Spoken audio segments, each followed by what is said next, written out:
সারা দেশে চাঁদাবাজি। আমি আপনাদেরকে সালাম জানাতে এসেছি, আমি আপনাদের কাছে দোয়া নিতে এসেছি। গত 16 বছরে বাংলাদেশের যতগুলো অঞ্চল ছিল সবচেয়ে বেশি জুলুমের শিকার হয়েছে, তার মধ্যে সবচেয়ে বেশি জুলুমের শিকার হয়েছে এই সাতক্ষীরা অঞ্চল, এই শ্যামনগর অঞ্চল। শ্যামনগরে আমার মা বোনরা, আমার ভাইরা, আমার চাচারা তারা আপোষ কখনো করেনি। বুলডোজার দিয়ে আমার মা বোনদের, আমার ভাইদের বাড়িঘর ভেঙে দেওয়া হয়েছে। হাজার হাজার আমার ভাই বোনদেরকে আটক করা হয়েছে। আমার এখানে প্রায় 48 জন ভাই শহীদ হয়েছে, কিন্তু কখনো বাতিলের সাথে আপোষ করেনি। সেখানে আজকে আমরা নতুন বাংলাদেশে আপনাদের সবার কাছে সেলুট জানাচ্ছি, আমার মা বোনের আমি সালাম জানাচ্ছি, সেলুট জানাচ্ছি। সারা বাংলাদেশের মুক্তিগামী ছাত্র জনতা, যুবকরা আজীবন শ্রদ্ধার সাথে আপনাদের কুরবানির কথা, আপনাদের আত্মত্যাগের কথা, আপনাদের শাহাদাতের কথা শ্রদ্ধার সাথে স্মরণ রাখবেন ইনশাআল্লাহ। গত 16 বছরে এই সাতক্ষীরার সর্বত্র মানুষদেরকে জুলুম করা হয়েছে, এই সাতক্ষীরাকে সবসময় পর করে দেখা হয়েছে।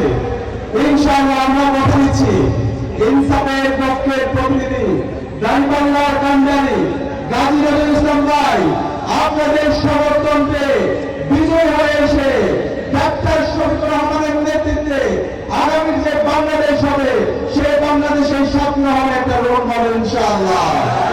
আপনারা কি পারবেন আমাদের নেতা ডাক্তার শফিকুর রহমানকে এই সাতক্ষীরার 4টা আসন দিতে ইনশাআল্লাহ?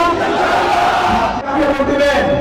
আমি 3টা জিনিস বলবো, তাদেরকে আপনারা ভোট দিবেন যাদের হাতে আপনাদের জীবন নিরাপদ, যাদের হাতে আপনাদের কি নিরাপদ? জীবন নিরাপদ। আমরা দেখতে পাই গত 55 বছরে বাংলাদেশে আমরা অসংখ্য এমপি বানিয়েছি, মন্ত্রী বানিয়েছি, প্রধানমন্ত্রী বানিয়েছি। তারা সবসময় আমাদের সাথে প্রতারিত করেছে, তারা নেতা হয়ে আমাদেরকে জুলুম করেছে, আমাদের সাথে প্রতারণা করেছে, আমাদের মা বোনদেরকে হত্যা করেছে। সুতরাং এই ধরনের জুলুম যারা করেছে তাদেরকে কি আপনারা সুযোগ দিবেন? আমরা সুযোগ দিব না। যাদের হাতে আমাদের দেশ নিরাপদ, আমার মা বোনরা নিরাপদ, আমাদের জীবন নিরাপদ, তাদেরকে আমরা বেছে দিব ইনশাআল্লাহ। আমরা একটা দলে দেখতে পাই জুলাই বিপ্লব পরবর্তী 1.5 বছর ধরে নিজেদের অন্তর্কুণ্ডলে নিজেদের নেতা কর্মীদেরকে তারা 200 অধিক মানুষ তারা মেরে ফেলেছে। যাদের হাতে তাদের নিজেদের নেতা কর্মীরা নিরাপদ না, তাদের হাতে কিভাবে একটা দেশ নিরাপদ হতে পারে? সুতরাং আমরা ভুল করবো না ইনশাআল্লাহ। আমাদের ইনসাফের প্রতিনিধি দাঁড়িপাল্লা কান্ডারি যারা সবসময় জলবার কাতারে ছিল, গাজী নজরুল ইসলাম সবসময় জলবার কাতারে ছিল, ডাক্তার শফিকুর রহমান সবসময় জলবার কাতারে ছিল, এবং যারা জলবার কাতারে ছিল ইনসাফের কান্ডারি দাঁড়িপাল্লার কান্ডারি ঐক্যবদ্ধ বাংলাদেশের প্রতিনিধিদেরকে আমরা ব্যবহার বিজয় করবো ইনশাআল্লাহ। আমরা কি পারবো ইনশাআল্লাহ? এই চাঁদাবাজি, টেন্ডারবাজি, রাহাজানির মাধ্যমে আমাদের জীবনকে দুর্বিষহ করেছে। জুলাই বিপ্লব পরবর্তী নতুন বাংলাদেশে 1.5 বছর যদি তাদের অর্জন দেখি, সারা দেশে চাঁদাবাজি, সারা দেশে মানুষের উপর জুলুম করা, মানুষের জায়গা জমি দখল করা, চালের টাকা আত্মসাৎ করা, কৃষকের উপর জুলুম করা, এই ধরনের তাদের আত্মসাৎ আমরা দেখতে পেয়েছি। সুতরাং যাদের হাতে আমাদের সম্পদ নিরাপদ না, তাদেরকে কি আমরা আমাদের নেতা বানাবো? আমরা বানাবো না। আমরা এমন লোককে নেতা বানাবো যাদের হাতে আমাদের সম্পদ নিরাপদ, যাদের হাতে আপনাদের জন্য রাষ্ট্রীয় কোষাগার থেকে যে অর্থ আসবে তার একটা পয়সাও মেরে খাবে না।